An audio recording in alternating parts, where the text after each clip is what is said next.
morning, everyone. Can we kindly stand for the national anthem?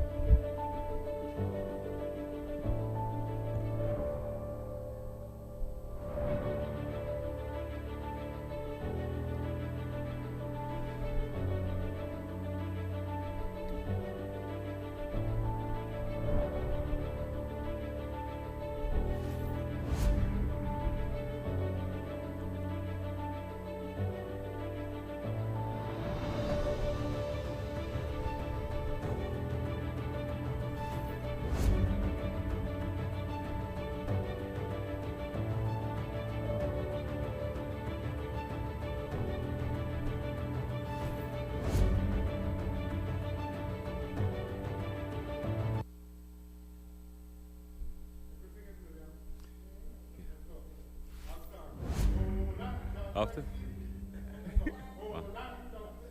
By the Carib Sea, our manhood we pledge to believe. No tyrants shall linger, despots must leave this strand. The haven of democracy, the blood of Versailles which always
Thank you very much. You may be seated.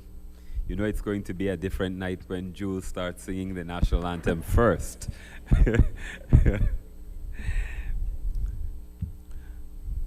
On behalf of the University of Belize Prize for Investigative Journalism, we welcome you on the eve of World Press Freedom Day, which is Sunday, May 3rd. Of course, if you follow the news, you know that the media is definitely under a lot of pressure for freedom of speech globally. This is the 4th annual awards ceremony for the prize. We're honoring outstanding journalism that was published or aired between January 1st and December 31st of 2025. The University of Belize Prize for Investigative Journalism seeks to reward courageous and dedicated journalists who watch, chronicle, reveal, and hold to account the people and forces that work against equity, transparency, civility, and good governance in Belize. The prize was designed to show that journalists are vital in any democracy. Their collective role in chronicling the life and times of a nation is crucial to holding those with power and influence accountable and amplifying the voice of the voiceless. This prize began when, in 2022, Holly Edgell and Godfrey Smith talked about a way to encourage and recognize investigative journalism. The Belize Prize for Investigative Journalism was born over lunch at Martha's Cafe overlooking the harbor. The first honorees were awarded one prize of $10,000 in 2023. In 2024, the prize joined forces with UB to become the University of Belize Prize for Investigative Journalism. The prize then expanded in order to recognize 2 additional entries, offering each finalist a $5,000 prize. In this year, the 3rd year, we are again offering the top award of $10,000, and 2 finalists will each walk away with $5,000 as well. Not in cash, but good money. I'd like to now invite Mr. Irving on behalf of the University of Belize to say a few words.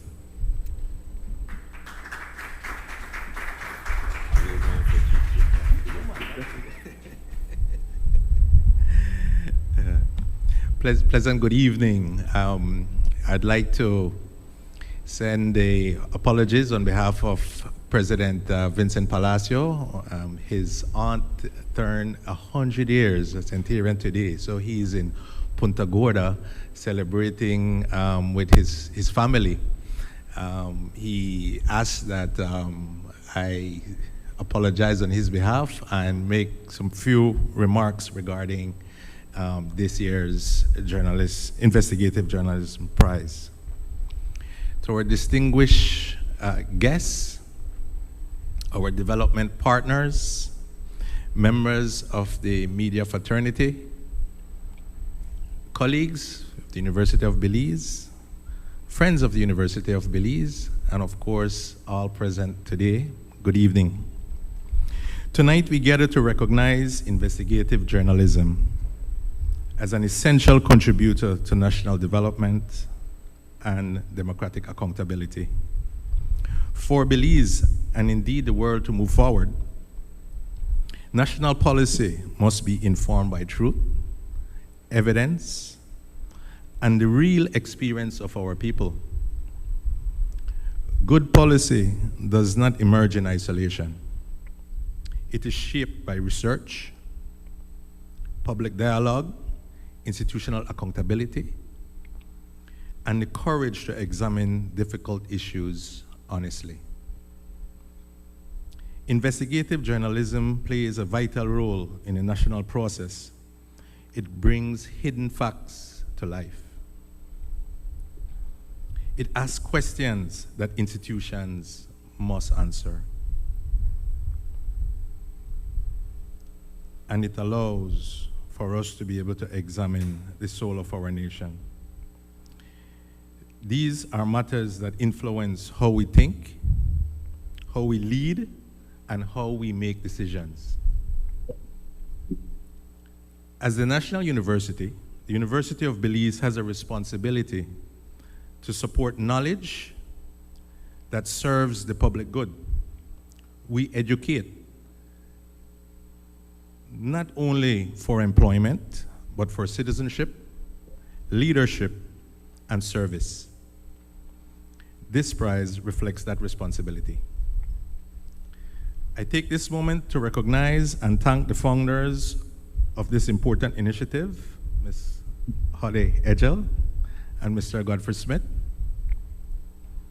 whose vision has created a platform that elevates investigative journalism in Belize. I also acknowledge the organizers and our partners, in particular, Mr. Michael Lund and the UNDP, for agreeing to substantially support this year's prize.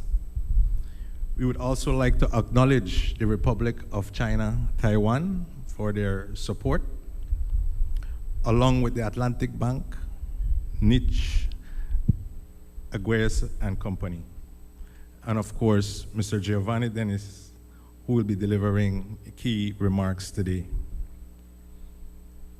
You have all worked together to bring this evening to fruition and to sustain the prize as a meaningful national contribution.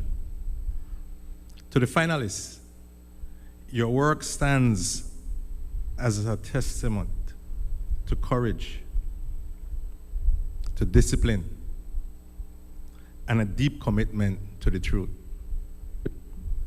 You have served the nation through your reporting. And to this year's winner, I extend sincere congratulations. Your work exemplifies the highest standard of investigative journalism in Belize and its power to inform, to challenge, and to inspire meaningful change. May your efforts continue to strengthen our institutions and contribute to a more just, transparent, and informed Belize. Welcome, and may we have a meaningful ceremony. I do wish you a pleasant good night. Thank you.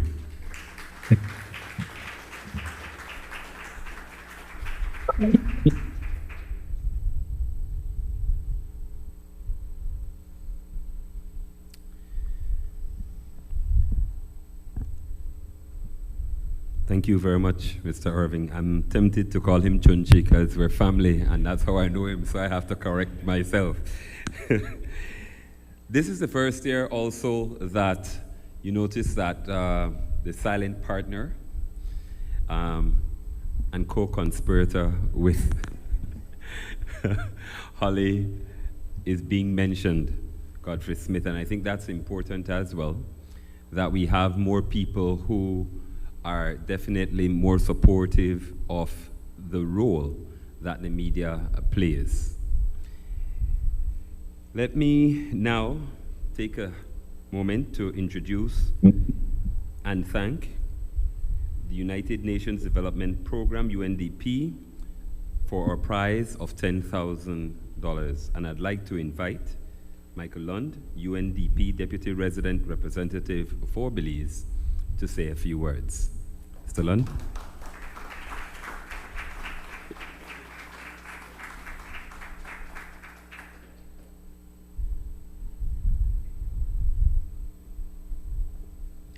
Good evening. Thank you, Director of Ceremony, William, the co-founder of the award, Holly Edgell, and Godfrey Smith, who's not here, I think.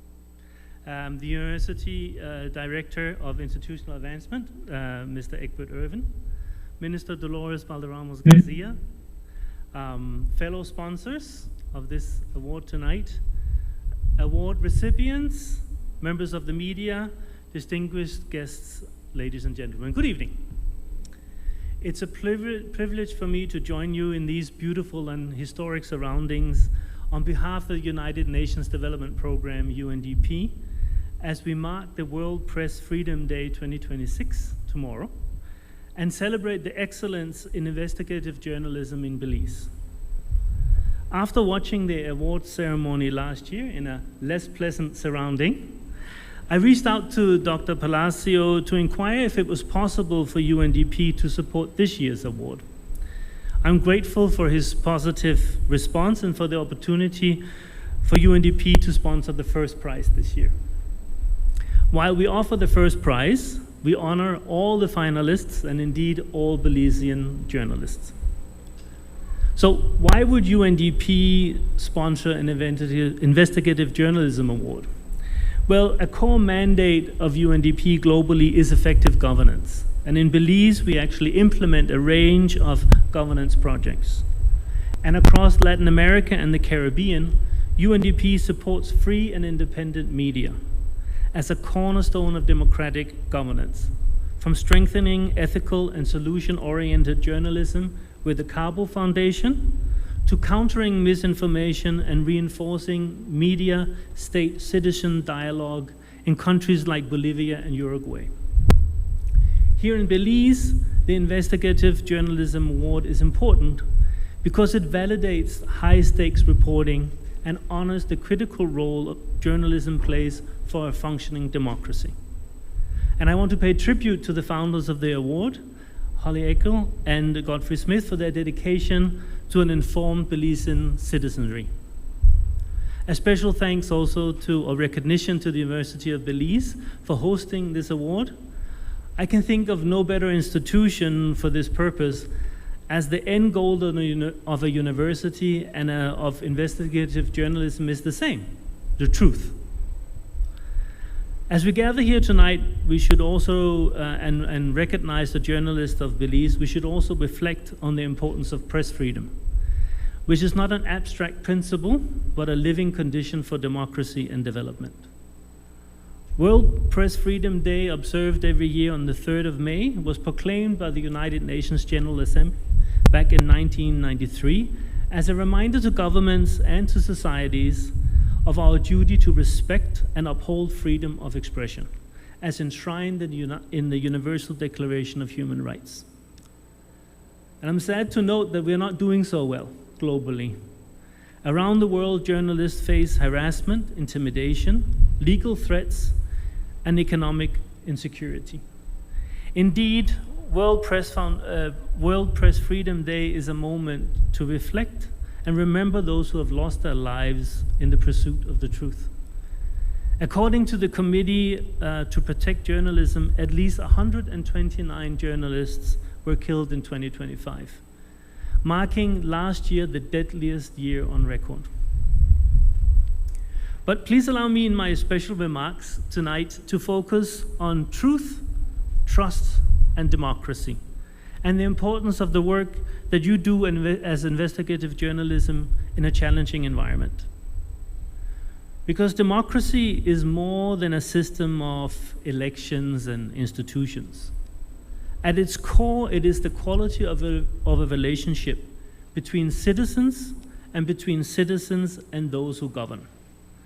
And like any relationship, it rises and falls on two foundations: truth and trust. Truth matters because democracy depends on informed choice. Citizens cannot meaningfully participate in public life if facts are distorted or hidden. When truth is weakened through disinformation, misinformation, or the erosion of independent knowledge, public debate becomes noisy but shallow. People may speak loudly, but they are no longer speaking on the same ground. Without a shared and factual understanding of reality, disagreement turns into division and accountability becomes impossible. But truth alone is not enough.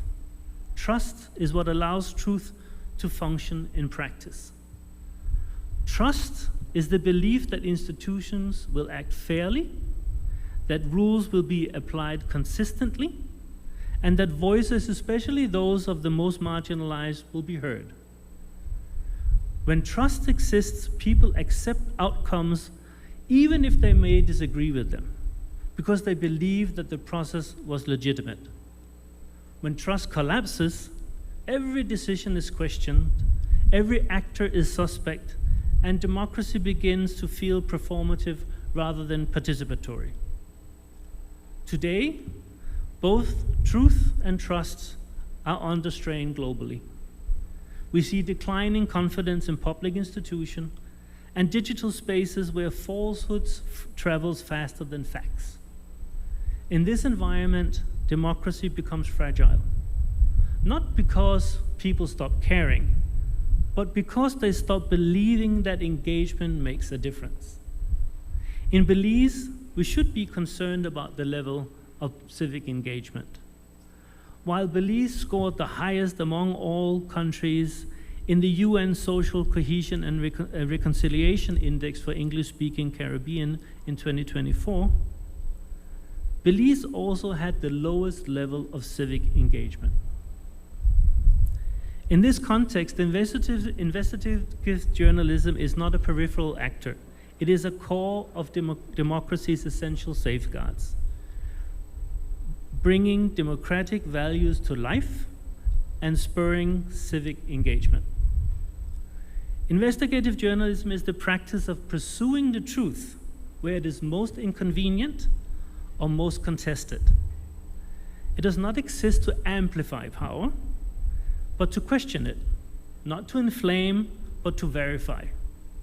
By uncovering facts through evidence and persistent inquiry, investigative journalism helps establish a shared factual baseline that democratic debate depends on. It cuts through rumors and rhetoric by replacing speculation with proof. Just as importantly, investigative journalism rebuilds trust, not by asking for it, but by earning it.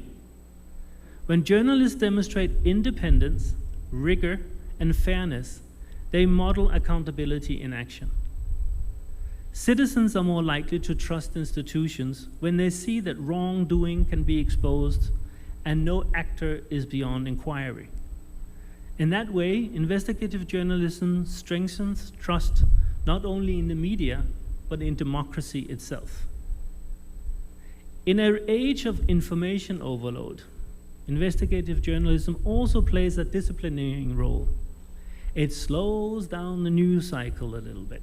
It favors depth over speed and prioritizes accuracy over virality.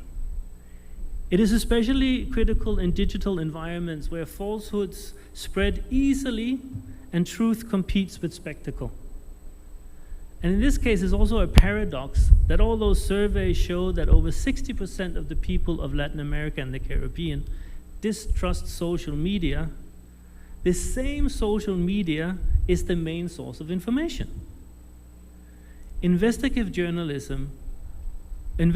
reporting reminds us that not all information is equal, and that democratic society must distinguish between rumors and verified fact.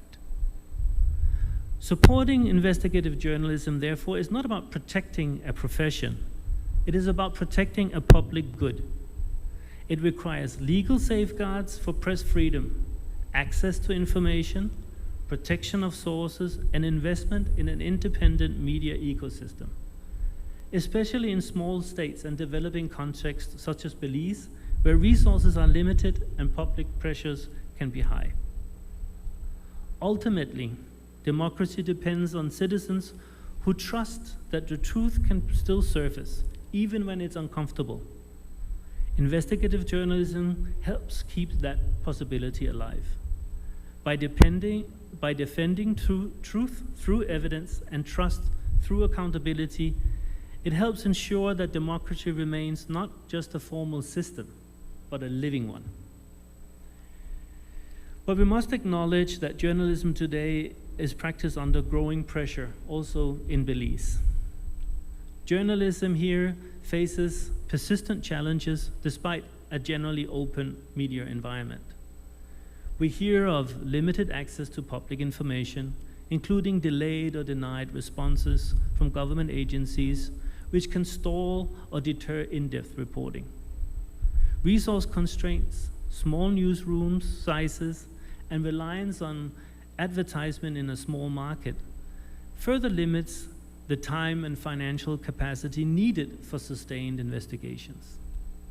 In addition, we hear of instances of political and business pressures that can create a situation of self-censorship. Given these constraints, the award recipients, all of them, that we honor here tonight, not only exemplifies professional excellence, but courage, ethics, and perseverance. Let me conclude by saying clearly, truth and trust are the lively blood of democracy. A free press pursues the truth and builds trust. Press freedom is therefore fundamental for democracy and a common responsibility. So it requires governments that respect civic space, institutions that seek to build trust, platforms that value integrity and scrutiny, and a citizenry who demand truth over convenience. At UNDP, we firmly believe that development cannot be sustained without freedoms, and that a healthy society cannot be built without truth.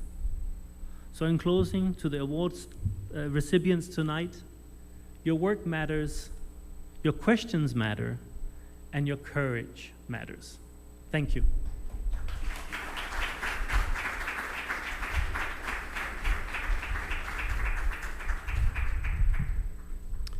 Please give Michael Lund a bigger round of applause.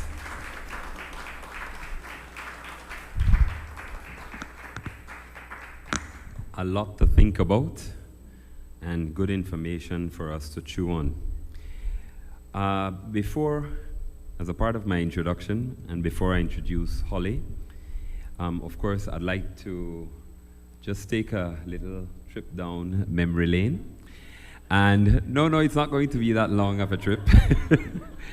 I don't know if the university does a course in journalism anymore, but Holly's mom did, way back when it was the University College of Belize.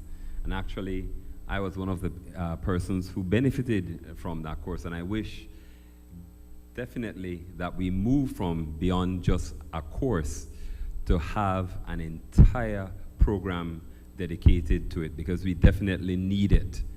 And most of the practitioners of journalism, it's because of curiosity and just a passion for telling stories. But as Mike said, Michael Lund, Mr. Lund, it matters. And I think it's something that we take for granted, because in Belize, we always are convinced that everybody knows what is happening. And we can all agree that somebody has a version of the truth. So I think it's important that we learn how to build public trust, through journalism. It's very, very important. And Holly, of course, worked at Channel 5 in the very early days and was the first news editor there actually at Channel 5. So I told you I'd go down history. Doesn't age me, just shows that I did research. No, I lived it. Please give Holly a round of applause, and for her continued dedication to developing the profession of journalism, because it is a profession. Thank you, Holly.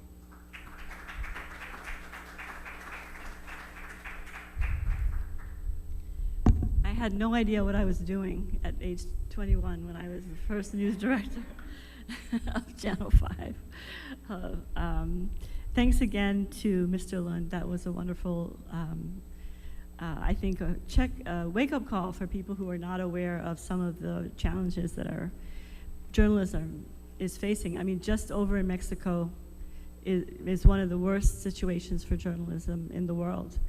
And so I think that it's worth considering. In Belize, the pressures and challenges are different, but people who do this work don't do it for love or popularity contests, like I said last year. They do it because they're curious. They have a passion for accountability and justice and learning, and so that's why they do it. I wanted to acknowledge our sponsors, because when we started, we had no sponsors. And now we have these wonderful organizations here basically endorsing the fact that journalism is important, and that is amazing to me. I would never have predicted it. So I want you to give our sponsors a huge round of applause. And if you're here as one of our sponsor representatives, can you please stand?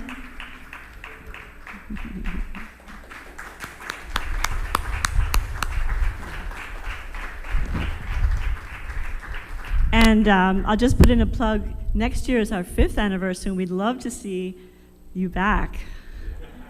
And even more sponsors there. So thank you very, very much for supporting our work. Again, happy World Press Freedom Eve. And I just wanted to invite all journalists who are here to stand. Whether you are nominated for an award or not, I just want you to stand and be recognized. So please stand.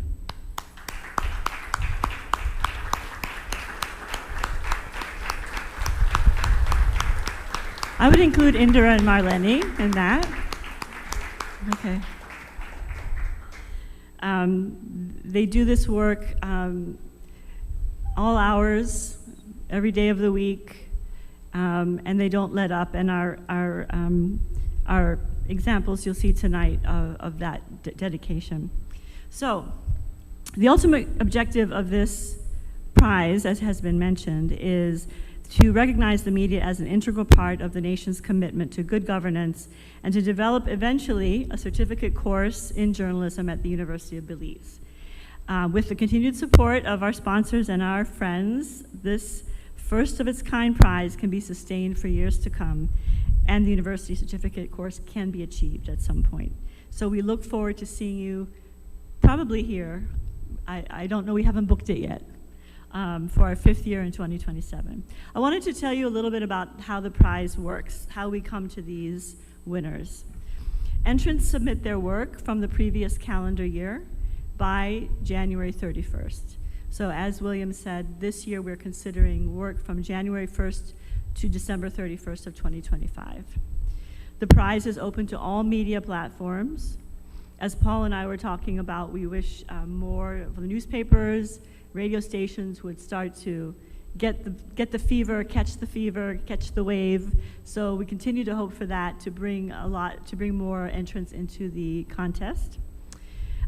Basically, each media house can submit up to 3 entries because we do have judges who are volunteers and we have limited resources, so we want to make sure that we have reasonable amount of work to review.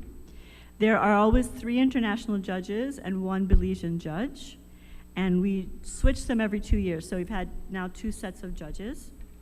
For the criteria that we use, we define investigative journalism as work that exposes, reveals, or explains an issue in a way that has not been previously documented, includes multiple human sources, demonstrates how the issues matter to Belize, include reference to data, public records, and other sources that can corroborate claims and assertions made by the reporter or interview subjects, and demonstrates that the reporter or reporters have made every effort to contact and obtain responses from the named persons in the journalism so that those persons can have the opportunity to respond to claims and assertions.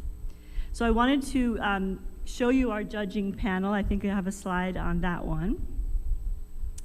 Yes. So Jacqueline Charles covers the Caribbean for the Miami Herald. Kalila Enriquez Reynolds is our Belizean judge.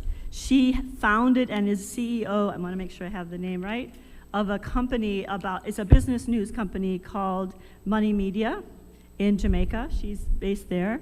Christopher Saunders is the Director of Sports Communications at the University of Bahamas and a longtime friend of mine. He actually came to Belize with me to do an early training that we did. I think it must have been in 2012 or 2013.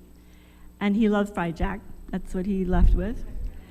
And then Freeman Rogers is the editor-in-chief of the British Virgin Islands Beacon. He's also a member of several Caribbean investigative journalism organizations. So this is our panel of judges. So they're not here, but we can give them a hand. And we provide a rubric where they score each category. They can provide commentary.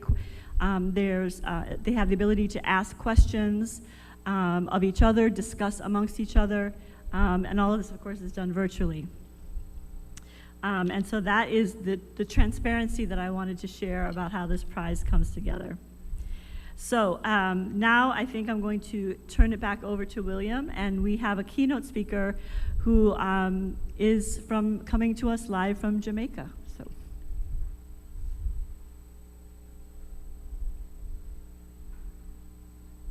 Thank you very much, Holly.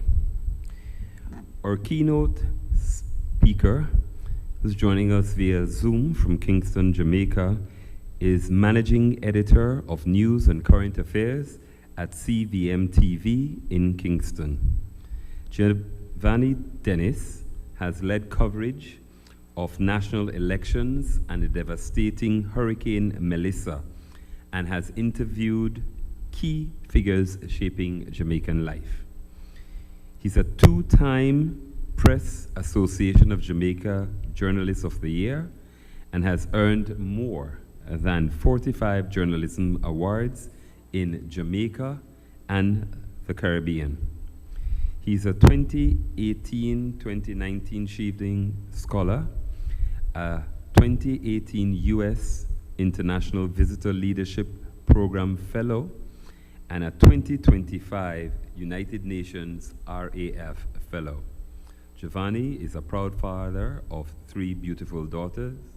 He's also a lover of rivers, waterfalls, and a frustrated Arsenal fan.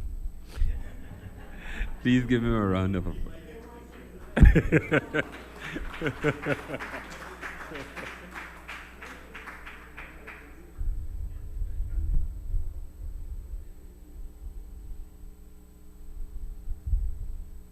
Good afternoon, everyone.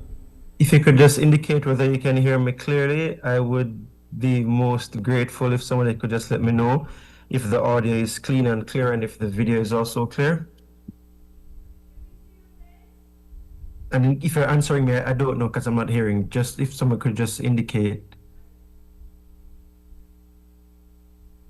Okay, so I am seeing in the chat that yes, I am good. Okay, let me just quickly add a quick note. I wrote that intro when I was very upset. Arsenal had just lost against Manchester City, and it was felt that we're losing the Premier League now, but we've since won 2 games, leading by 6 points, although we've played 2 games more than Manchester City for the football fans. So I'm a little bit happier right now. Thank you so much to Holly and the team for having me. I'm very happy to be here to share with you. I'm a big fan of the work of journalists from Belize. I think 2 of the last 3 investigative journalism awardees at the Caribbean Broadcasting Union Caribbean Media Awards are from Belize in 2024. I think Dwayne Moody and Rick Romero won, and last year Hippolyta Novello won. These are people who I'm familiar with. So I know journalists in Belize do good investigative work, some of the best in the Caribbean, quite frankly. So the standard of journalism in Belize is quite high. What I'm speaking about more broadly, and you'll see from the title of my presentation, Investigative Journalism in the Digital Era, I want to focus on the ever-changing artificial intelligence era that we have to deal with and how this complicates what we do as journalists. And that's a large part of what I want to focus on. I mean, there are the basics that I'll just touch on as we move along, but I do want to note the issues with just outlining firstly the core principles of our profession, and how they're pretty much the same whether across print, radio, or in the digital world alike. So the truth and accuracy, independence, public interest, fairness and balance, depth of journalism, protecting our sources, these pillars guide investigative journalism, whether in print, broadcast, and the digital world alike. In truth and accuracy, we have to ensure that we verify everything that we're doing, especially now in the digital era, and I will touch on that a little bit more. At its core, journalism is a discipline of verification, and that is especially important now. being independent, not taking payola to do our work or any outside influence is also very crucial.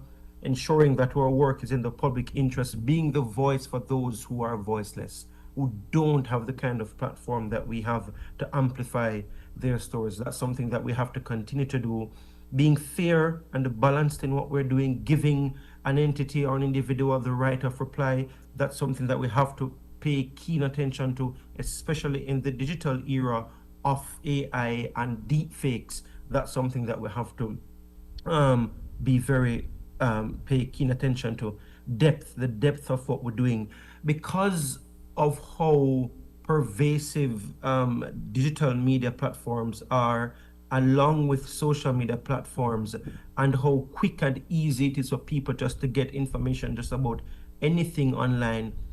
Depth is especially more crucial in this day and age, because we're fighting against what we call journalism, this need to churn out stories quickly, 2-3 stories each day. Sometimes depth takes a lot more time, and that's something we have to continue to value, especially in this day and age. And of course, we always have to protect our sources. Sources will want to share information with us, but in this day and age where jobs may be on the line, people may be sent to prison for sharing information with us, it's important that we protect our sources.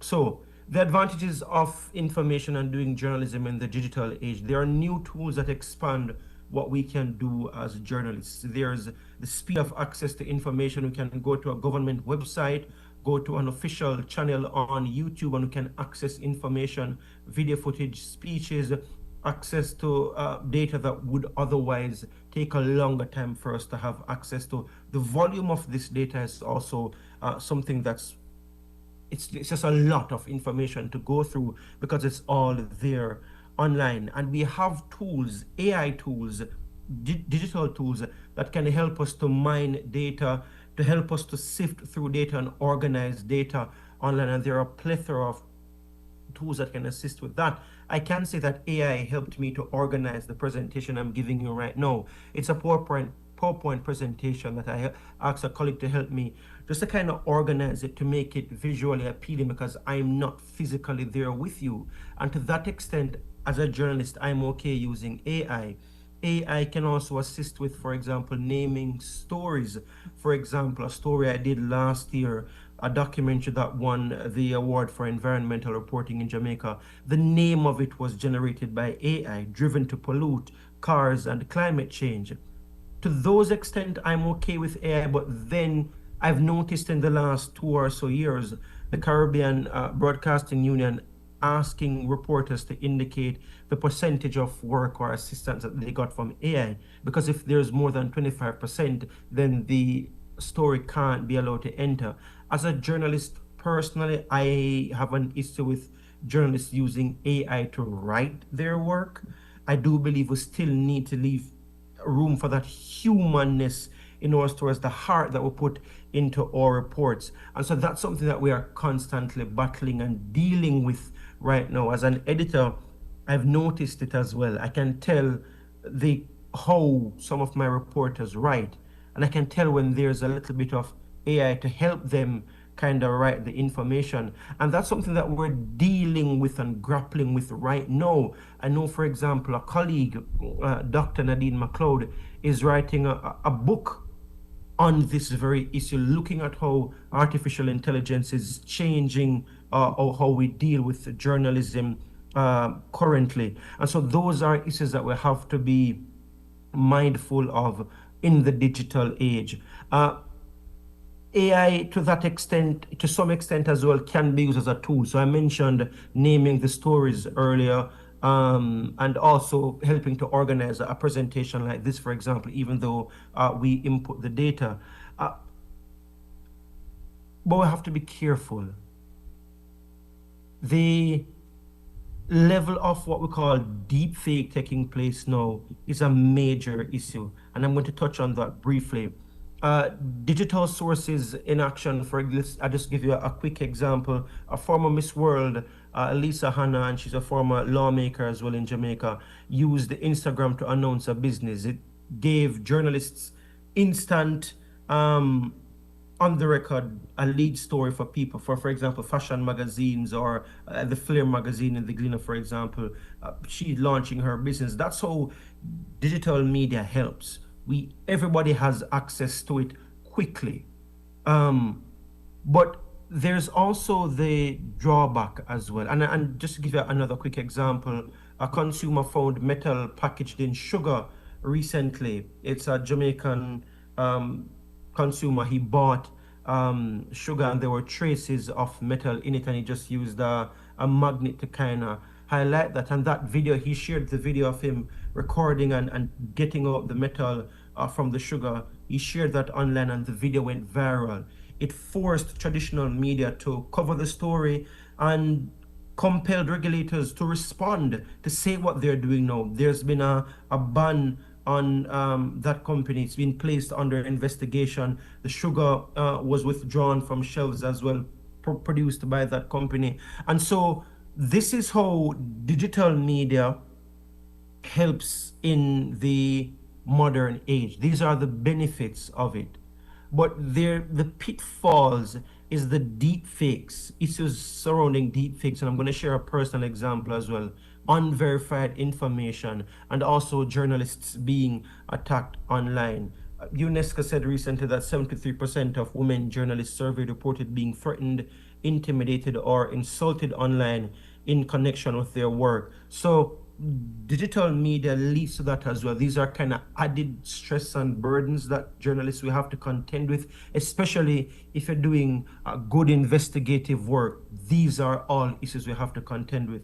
But let's go a little bit more to the unverified information. A TV station in Jamaica reported on an AI-generated content, and we presented it as a World Bank report. It was presented as fact. This happened to television Jamaica, I think shortly after Hurricane Melissa had impacted Jamaica. You know, the World Bank did not produce any report at that time, and the data that was presented was completely fake. They had to retract the report and apologize, and also the World Bank came out to say that it did not produce any such report with the data that was presented.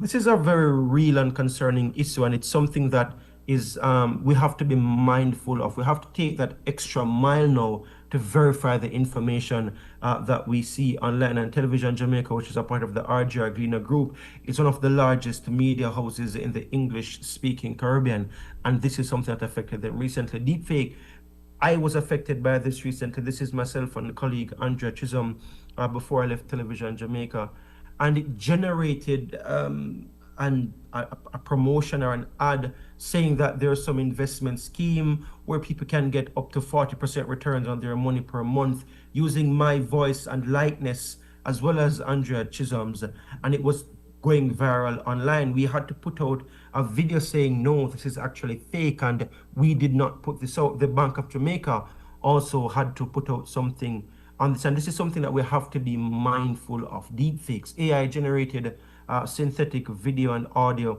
that realistically replace a person's likeness or voice and making fabricated content appear genuine. Again, 15, 20 years ago, these weren't issues that journalists had to contend with. So it's now an issue for the journalist in the modern era. And of course, I shared the example. So it's a challenge for us now. I don't have all the answers and I don't pretend to, but I'm saying this is something that these are issues we have to be mindful of. How do we know what is real online? How do we verify the information that we're seeing online? It's also important the ethical issues that we have to consider in the age of AI and digital media. Transparency and attribution. We should say when AI is used, we should attribute what is generated by AI, because I believe audiences have a right to know. AI can generate false information as well, so we have to double check and triple check information that we're using AI to generate for us. Copyright and plagiarism is an issue that we have to be mindful of. AI tools can reproduce other people's work without attribution, and this raises serious copyright and journalistic integrity issues. Codes of ethics, of course, must evolve. So the codes of ethics in journalism must be updated to address AI use, digital sourcing, and online conduct, because the speed and power of AI can amplify both good journalism and bad journalism.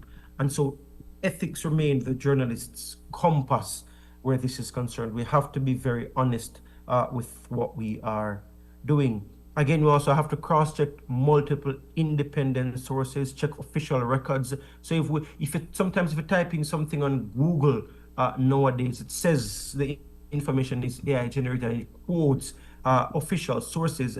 We have to double check from the official sources and not just take what is happening or what we get from AI. Also check with eyewitnesses, domain experts to corroborate each other. The website that we claim that we're getting the information from, we have to again cross-reference this and sometimes get professional help as well. One source, especially a digital source, is never enough. And especially for digital content, we have to verify photos, verify videos, social media posts as well. We have to verify. A big issue that came up for us in the hurricane last year in October, Hurricane Melissa, Category 5 Hurricane Melissa, is people using videos that aren't necessarily fake, but were generated from previous flooding that impacted Jamaica. We had to verify. So for example, there was a hospital that was flooded a few months before, Medical Associates, and people shared video when it happened at the time. Now, during Hurricane Melissa, people reshared those same videos, and a CVM TV got caught. We shared it, but we had to quickly apologize because people called in and messaged us to say, hey, this video came from before. And this was one instance that we caught, and we quickly pulled it offline and apologized on air, both on air and I think on our digital media platforms. It can happen to anyone, because there are people who, I don't know what kick they get out of resharing old videos, but these are issues we have to contend with now when we need information to share and update our audiences, and our reporters can't necessarily go to some of the locations independently to verify. These are issues we have to contend with. Sources who we trust and who we have relationships with, we may have to take information from them and also say that this is user-generated content or third-party generated content, and label it, credit it, and say where we got it from, but also make it clear that we can't independently verify those information. So yes, as far as possible though, and practicable in those situations like an extenuating circumstance like during a hurricane, photos, videos, and social media posts have to be checked with, and they can be checked with reverse image searches, metadata analysis, geolocation, and timestamp verification. And of course, I believe personally that Caribbean journalists, broadly speaking, we need more training in these techniques to see how best we can verify these content that we get from time to time. And of course, we continue to consult primary documents and authority support documents, government reports, financial records, public databases, and direct institutional statements. You know, we don't just work with something that we see reposted or with rumors circulating online, as in the case of Television Jamaica a few months ago. These are important for journalists to just double check and verify with primary sources. The Knight Center for Journalism in the Americas offers free and low-cost online courses that on disinformation, deepfakes, and digital verification, and these aren't expensive. So these are things that we as journalists can use to help us in our work. Here's a quick example. I think about a year or two ago, Buckingham Palace put out an image that was digitally altered, and journalists in the United Kingdom, they spotted it. I remember Reuters said that they wouldn't share the picture of the royal family, and they had to withdraw it, and they apologized, and it was an issue that came up out of it. And we have to ask ourselves the question, would Caribbean journalists have spotted the issue in a picture like this, which again underscores the importance of training to kind of, in a sense, fact-checking something like this, because these are issues, again, that we wouldn't be dealing with 10, 15 years ago, but these are very real issues now. And so digital literacy training is important for us as journalists. We have to be trained to critically assess digital content. Again, verification first is important. The TVJ AI report incident underscores that the speed should never override accuracy in what we're doing. And again, we have to protect journalists online. I remember some of my colleagues at the Gleaner, they have been attacked significantly by trolls online. These are issues that we have to contend with. And these days, the UNDP official, when he spoke earlier, spoke about pursuing truth even when it's unpopular to do so right now. And that is what the journalists who have been shortlisted here for this very important award are doing. Pursuing truth even when it's unpopular to do so, because in this digital age, people attack you. I found myself personally, again, sharing another story, having to pretty much come offline for more than a year because I did a report on illegal drag racing in Jamaica, or unregulated drag racing that was risky and posed a serious health risk. And the people affiliated with that, they just came at me online heavily, so much so it was hard to digest. And so I just came off social media for more than a year just to kind of breeze that space. And so these are all issues we have to contend with. How do we protect our journalists? And sometimes we also may need physical protection. The company also had to provide security for me for about a week. I had to leave the country shortly after as well. And it feels a lot more intense nowadays because of how pervasive social media is. And so these are issues, again, we have to contend with.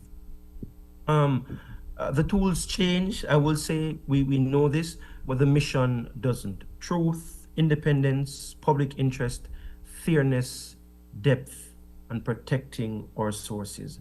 And essentially, these are issues we have to contend with now, and especially in the age of AI, verifying what we are seeing online, because it's ever emerging. Just Friday, as I'm wrapping up now in the Jamaican Senate, we passed the amendments to the Cyber Crimes Act, and one of the points made by an opposition senator was that we have to continually amend that piece of legislation because of how rapidly information and AI is advancing and evolving, and we as a country, and especially as journalists, we have to continue to respond because our work is very important. Thank you all so much for having me, and thank you so much for your time. Giovanni, can you hear me? We'd like to see your face if possible. Okay. Oh, I'm so sorry. I thought you may have been seeing it. Let me just quickly unshare. Stop sharing. Yes. I don't know if you can see me. No, I hope you can. Thank you so much.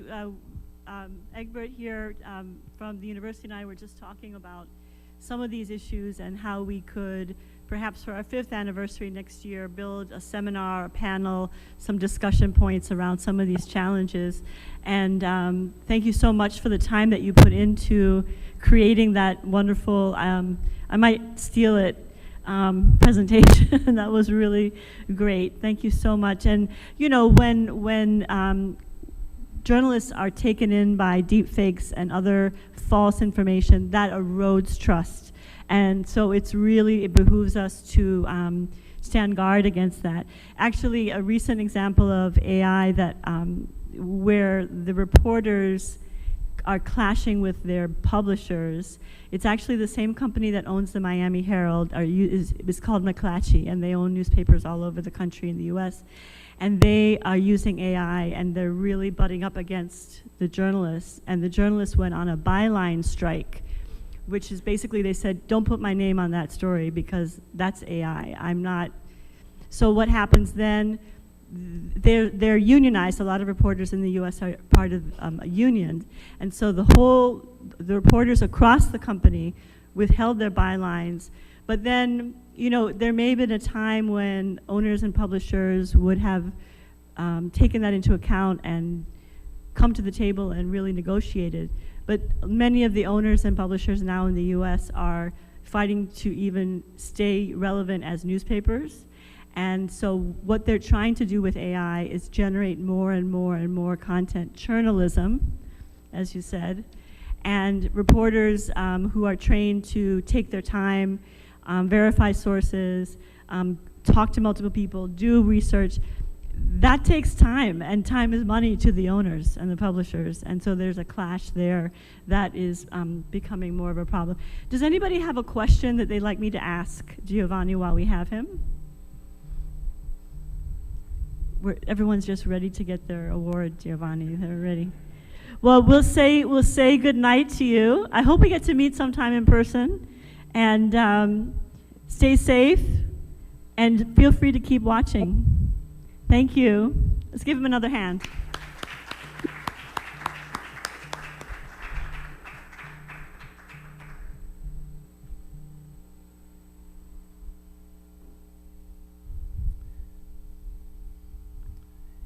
Now it's time to present the winners and the finalists. First, I'll introduce each semifinalist, and you learn a bit about their entries. I'll do this in alphabetical order by entry titles. The first is Marine Protected Areas Are Everybody's Business. Andre Habet and Marco Lopez, published by Climate Spotlight.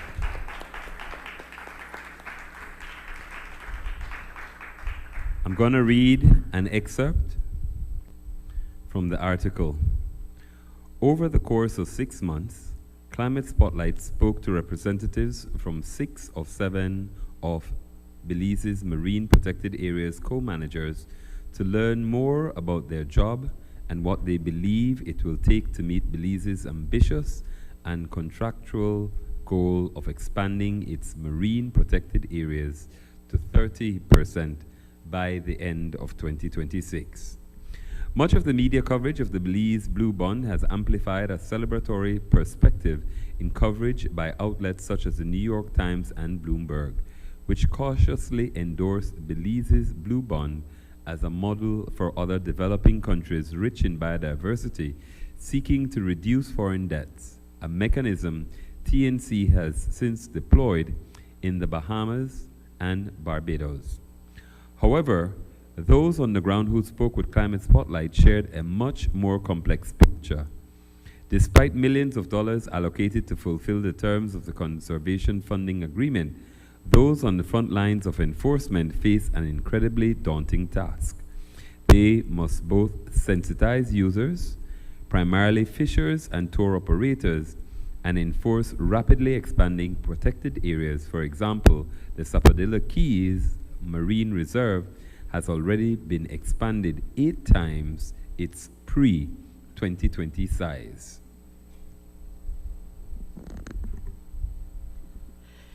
I will recommend you go and look at that story online because it's truly a multimedia story. They have videos, they have photographs, great writing.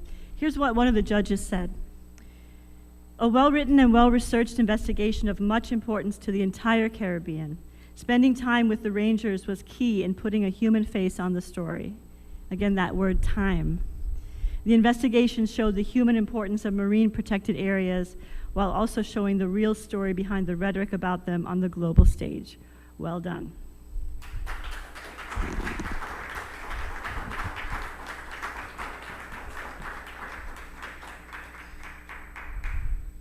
Our next story, Stella Maris, Child Drowning. Marian Ali, Paul Lopez, Hipólito Novello, Joel Wesley, Daryl Miguel, and George Tillett. News 5, Greater Belize Television. Please, video.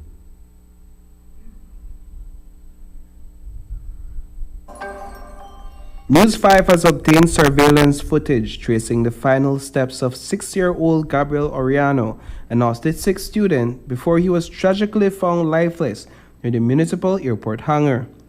Gabriel wandered off from the Stella Maris school compound just before noon. News 5, along with Gabriel's uncle, visited several places to gather surveillance footage and piece together his last hour. Our first stop was Chunsan on Kelly Street, where a camera captured Gabriel running past the restaurant at 12:46 p.m., wearing his green and khaki uniform. Moments later, a camera at the back of Korea Electronics caught him darting across an intersection, narrowly avoiding a motorcycle. Sadly, his lifeless body was found by the seaside shortly after. Initial investigations suggest he entered the sea and likely drowned. We went to the school. When we reached the school, nobody no one gave we couldn't answer. We asked what happened to him, Opa Gabriel there, Opa my baby there. Nobody no answer, the principal no answer. All then just tell we that the baby there that traffic here hangar. I want to know why the gate was open, why nobody there the gate, the what you get. That what happens because usually somebody there always there the gate. This inaction has particularly upset Kezia Young, a mother of a child with special needs. So much people were out there. So much people made it out there watch this sleep while they run Middle Street. Middle Street. And if uno me even care as my society, uno me realize that in our Stella Maris uniform. Tonight we hear from a distraught parent of a 5-year-old autistic student at Stella Maris, who reveals that her son also managed to leave the school grounds unnoticed just 2 weeks ago. I did think long and hard about doing this, and I know I did wait a few days, it's like 3 days, to really come out and share my experience. Principal Canton reassured parents that the school is doing its best despite the tough circumstances.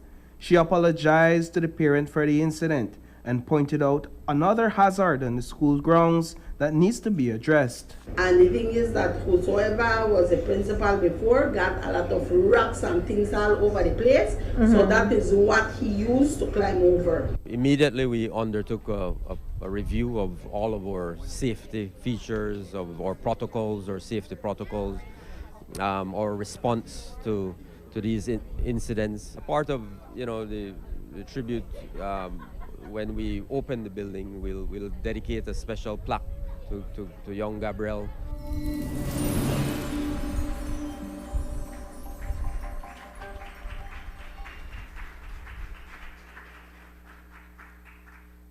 I'll read another judge's remark here. Great investigation with the final moments. Getting surveillance footage is difficult, and even more so in the Caribbean. They tracked down the text messages and the rest of Gabriel's day.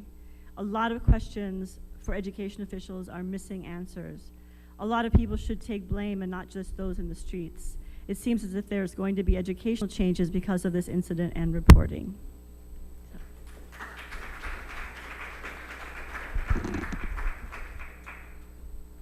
Our next story, Taken. The video shows Joe.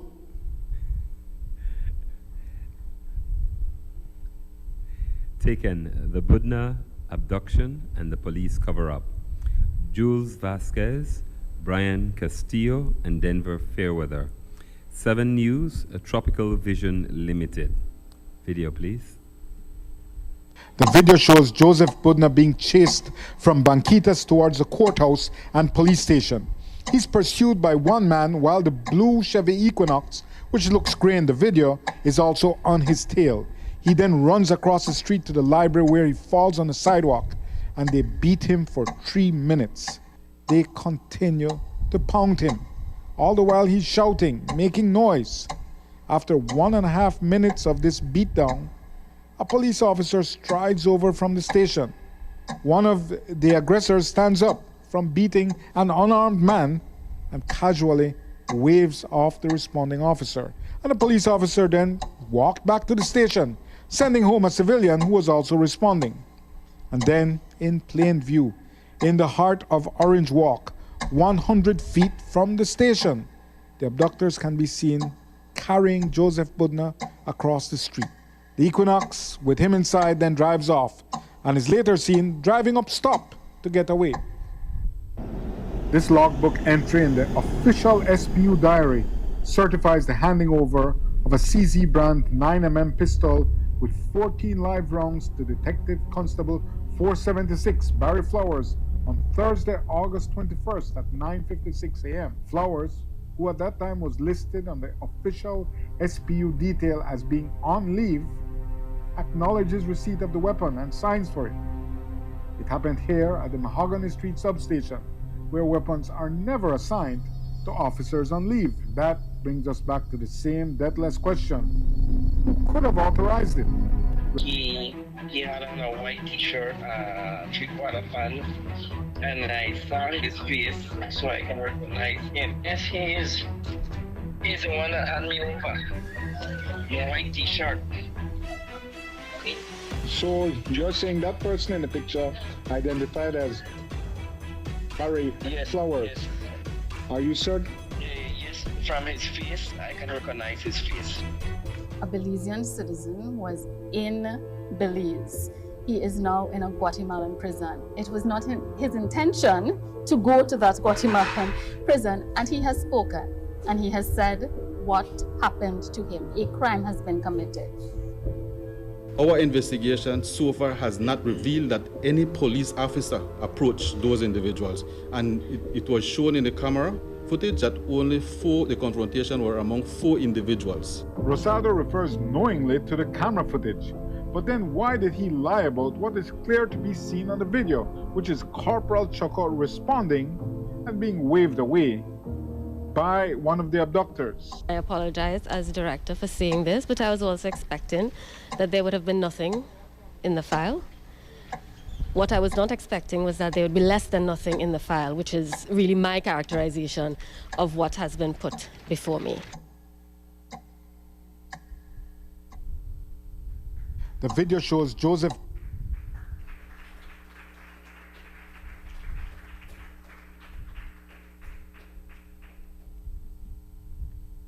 And here's what one of the judges said. Excellent reporting by the 7 News team. This is what investigative journalism is. The team got the leaked footage and documents and asked all the right questions in a story of national importance. Very well done.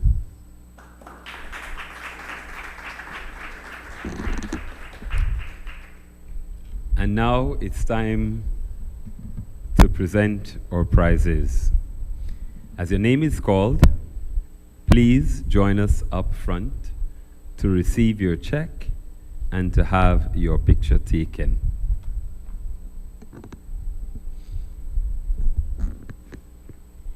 We're going to start with the 2 finalists and then reveal the winner at the end.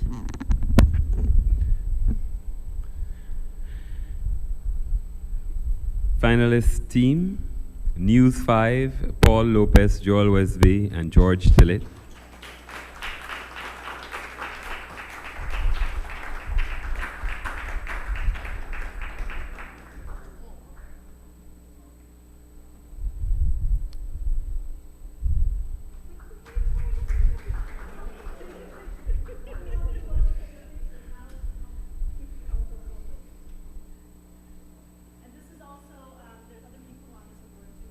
Yeah, I was just about to say that Hipólito Novello, Marian Oli, Joel Westby, Daryl Mogel, and George Tillett, and of course Paul Lopez. News 5, Greater Belize Television. Greater Belize Media.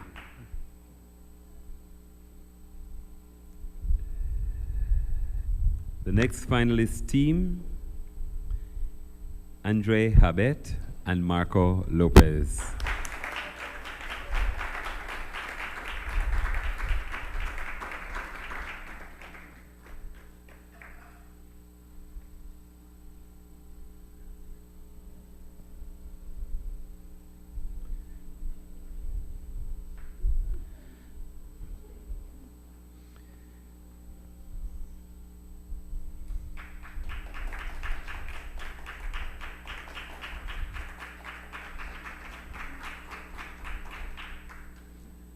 Which means our winner of the $10,000 prize comes Let me make sure I have everybody.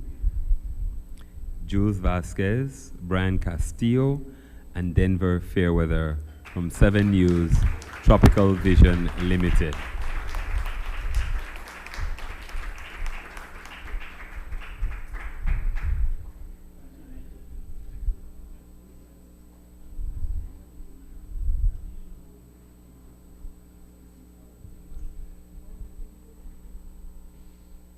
Give them a big round of applause, please.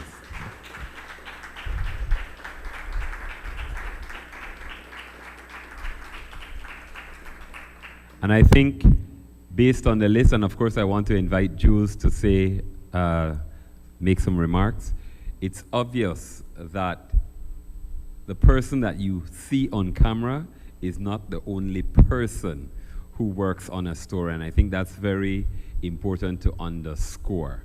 All right, but please give Jules a round of applause as he comes to the podium to not sing, but say something. Thanks, I appreciate it. I think that the minister in the Prime Minister's office, Dolores, will appreciate. Dolores Valderramos Garcia, thanks for joining us.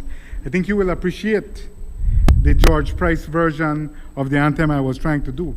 It's a working song. It's not a dirge. We try to keep the anthem fast. I can't, I'm terrible. That's a big difference. That's a big difference. Fair enough. I didn't prepare remarks in the likelihood, but I cannot make my point effectively in a short period of time because I ramble. So I prepared it in case. And first, respect to those, to my colleagues who contributed their report. Both were excellent, and both were searching, and I know a lot of work went into both of them. So respect to you all. Every year we see the quality of work improving, and that's why I want to say thanks, first of all, to the University of Belize and the president of the UB board, Godfrey Smith. He has shown his hand, and Holly Edgell, of course, for creating this award and keeping it funded, which is not easy, because it really gives us our craft respect. I've been doing it for 30 years, and certainly when I started, we didn't have any level of official respect. And William will know that, Indira will know that. And so I really appreciate that for one night of the year, on the eve of World Press Freedom Day, we can say that journalism is important. It has value in this society and in all functioning democracies. And Holly, also to thank you for administering it with such professionalism and high standards. And thanks to the judges for taking the time to look at our work. Every year Channel 7 submits about 10 parts to our story. So I know that it takes a lot of their time, and I can imagine so do the others. So I want to say first, or second, thanks to my team, Brian and Denver, and the rock of our newsroom who holds firm in many changing tides, Indira Craig, who was kind enough to join me here tonight. You referred to the team, and I want to speak about in a deadline-driven environment, we don't have time. And I give my work to my editor, Mr. Denver, and in these pieces, he does what he does, and he has to do it quickly, within a few hours. And he doesn't know what I'm doing, and I don't know what he's doing. It sounds strange, but we just know the mission. And this strange alchemy between the person who researches and excavates the facts and the one who visualizes it. The old Henry James quote always applies. We work in the dark, we do what we can, we give what we have. Our doubt is our passion, and our passion is our task. The rest is the madness of art. And being in a newsroom, there's a special kind of madness. And speaking personally, for me it has been a tough year, a learning year, even at this stage. Many dangers, toils, and snares have I, my team and my family faced. And in the immortal words of Dave Chappelle, my voice has become more powerful than I intended it to be. But we also have to remember, journalism is not a popularity contest. It is an unpopularity contest. Why is that so? Because to certain people, the truth is unpopular. Mr. Lund spoke about that in his excellent remarks. To certain people, the truth and transparency is toxicity. But to be disliked and maligned by those who murder the truth is an honor, it's a privilege. What did Orwell say? The Ministry of Truth manufactures lies. Journalists tell the truth. But speaking about the work and the profession, I remember Nietzsche. What did Nietzsche say? A long obedience in one direction. This is not a profession. As I said earlier, it's a mission. First, I need to say that this was and is the most important investigation I have undertaken. And forgive me for reciting the details, which I have done so many times.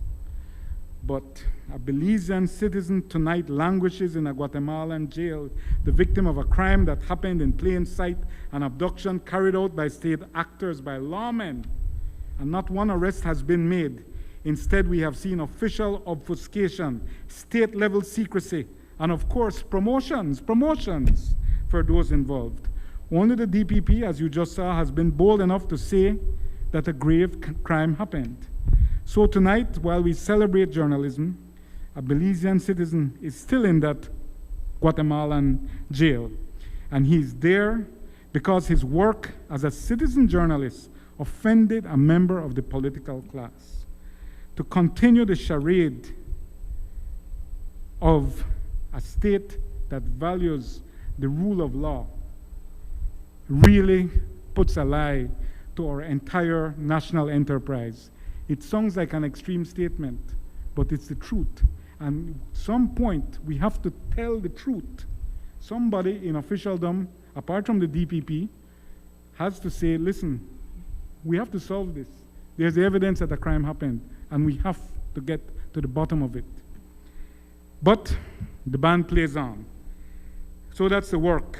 Speaking about the profession, I urge my colleagues, and I know in a small society it is hard, but I urge them to be rude, to ask the outrageous, to interrogate the truth, to offend the political elites, to reject comfortable falsehoods.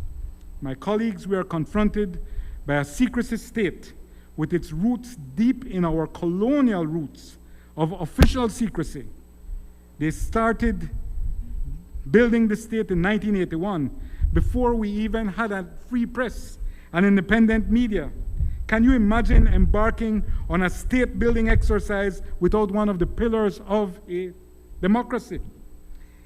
So it has worsened in every successive administration, so much so that there is now a parallel state, a secrecy state, where political enterprise and secret deals are rewarded with that catch-all slush fund. Campaign financing. Everybody to get campaign financing. Nobody knows how much, but let me tell you, it's in cash. We journalists work to unmask it, but we are not winning. The secrecy state is winning. We are not making enough of an impact. We are not frightening them. This prize is a motivation for us to do so. Bob Marley said in one drop, "What make them go on so? I want to frighten them." He waited a beat. "I want to frighten them." This is the urgency with which we must operate. I want to frighten them. So I do not want to fall into the trap of comparison amongst my peers, my colleagues, but into the collective spirit of outrage against the political status quo and the spoils economy that fuels the PUDP. Finally, and I'm finishing now, I begin every day with curiosity. I know nothing except that we must take a stand. I don't pretend to the myth of human objectivity. My long apostleship is only to the best approximation of truth I can find. The Indian novelist Arundhati Roy repeated what had been told to her. Someone once said, "The reason I like your writing is because you write as though they've already killed you. You don't hold back. We done that. Respect and thank you to everyone here tonight. Thanks very much. Thank you. Give Jules a big, big round of applause.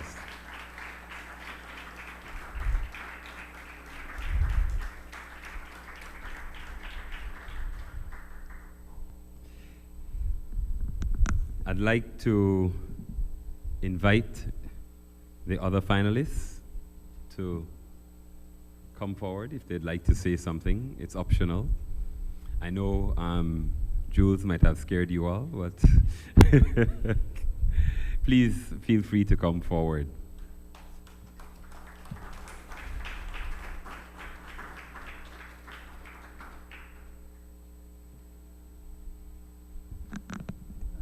I'm not going to be long, and I'm not going to use any of my own words. I am going to read a poem that is in keeping with some of what Jules said. First, though, I do want to expand on something that was highlighted earlier by Michael.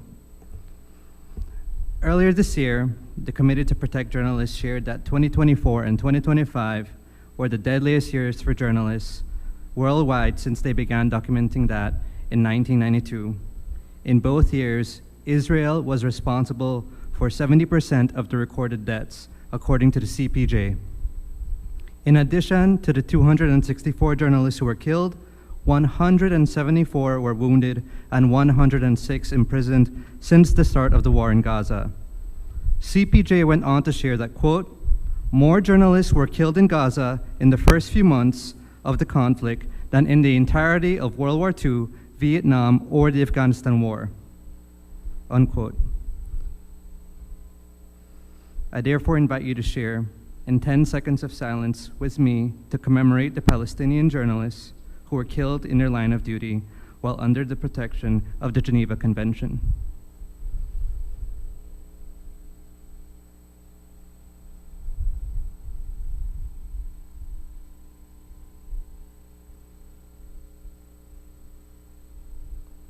Thank you. So I'll close in this. It is a poem that will help you consider what remains possible if we are no longer afraid of the dark, as Jules said earlier. Thank you. It is called In Darkness, All Things Are Possible by Athena O'Danner. Realize that we were taught to fear the dark. Consider the seed that splits and unfurls, unseen within the earth. Consider the inside of the egg. Consider the place where the Big Bang exploded. Unknown and generative, darkness is unpredictable, limitless possibility. We are in the habit of learning to fear our potential, but imagine embracing rest and dreams. We learned early to believe in the whiteness of certain magic and light and blackness of certain hearts and arts. Confronted with the sky and its stars, I must reject this entire premise. Remind me, siblings, to unlearn these bad habits and accept the gifts I've been given. Darkness is free and abundant. There is joy in unfurling from the shadows we were made in. We need only to close our eyes to go home. Thank you.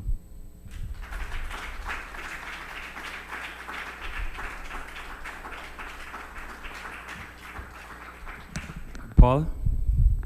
And while Paul comes, you know, as I listen to both Jules and Andre, a lot of times when you tell anybody you're going to study English, they think it's a waste of time, right? But words, even though, you know, people may think they have absolutely no value and they're lost in the wind, tonight is a testament to the power of words and the change that they can effect in our lives.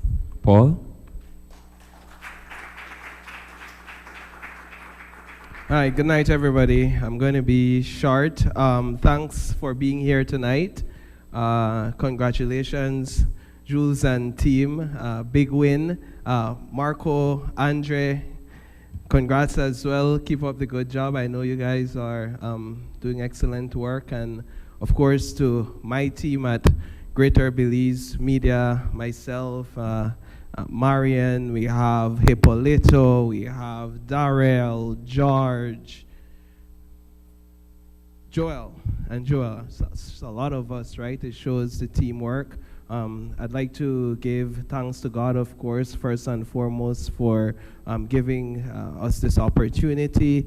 To my lovely wife, she understands the rigors of being a journalist better than anybody else I know, because yeah, she just have to put up with me and put up with the work and the schedule, and it's surprising she hasn't left us yet. I'm just kidding. I'm not. If she leaves, I'll be right behind her. So we're leaving together wherever we're going, right? And of course to my CEO, Marlene Cuellar, for steering the ship as the head. She's been doing an excellent job and we appreciate it. This story was really impactful to me and to many. It was a story about a young man a young boy, a child who lost his life. It was a story about a grieving family. It was a story about how an institutional infrastructure failed a child, systematic infrastructure, physical infrastructure. It was a story about how the government itself, through some level of neglect, failed the institution. And it was also a story about us as a society collectively and how we failed that child. And so there was changes implemented institutionally, with systematic and infrastructural changes. But I think there was also that intangible change that came from reflecting on ourselves and reflecting on the response and what we could have done better as a society. So even just for that, I feel as if we won. We crossed the finish line that desperately needed to be crossed. And so thank you all so much for your support, and go GBM.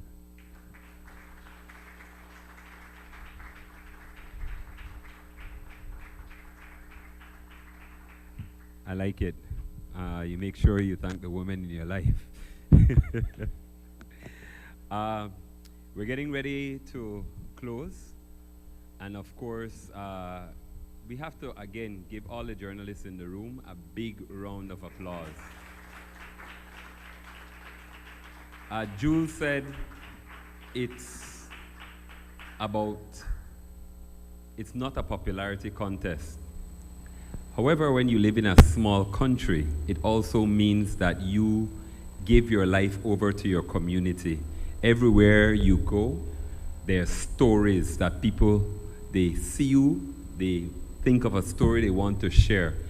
And it's that connection, even though Michael spoke about, there's not a connection. I think journalists, not your exact words, but civic, I can't remember the words that you used, but when you're a journalist, people will always come and tell you stories. There's a lot that happens just by walking the streets every time you do that.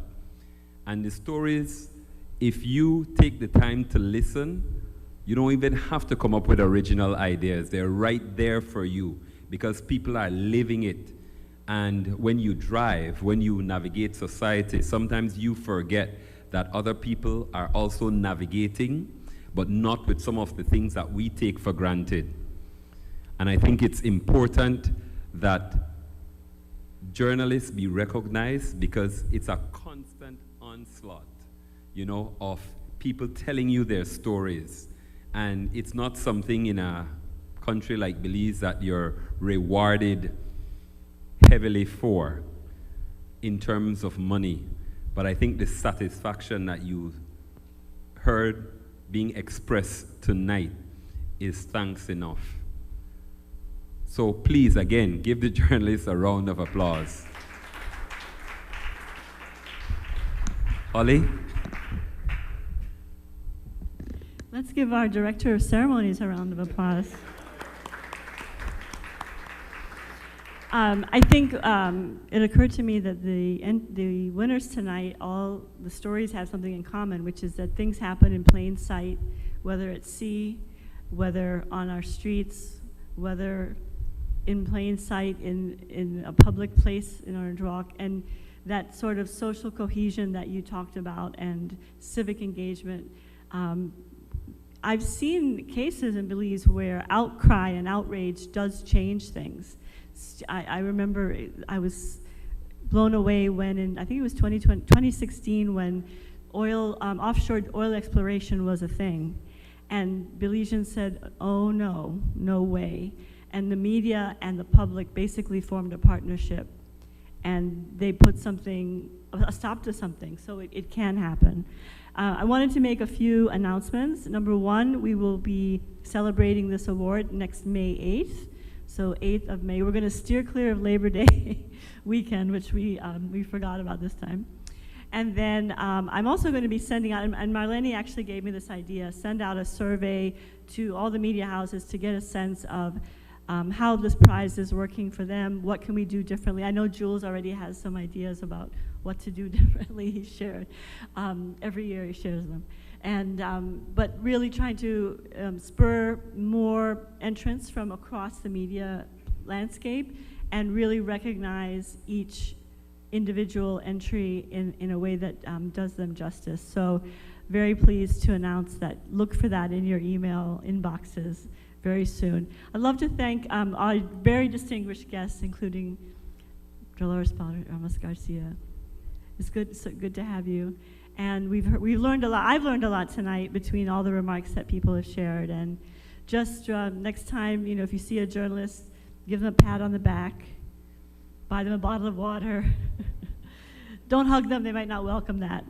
But think about the fact that they do this not for money, not for popularity, but because there's something driving them within to serve the public in this particular way.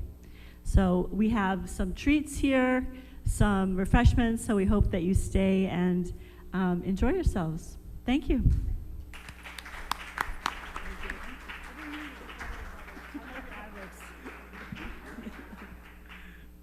Please join us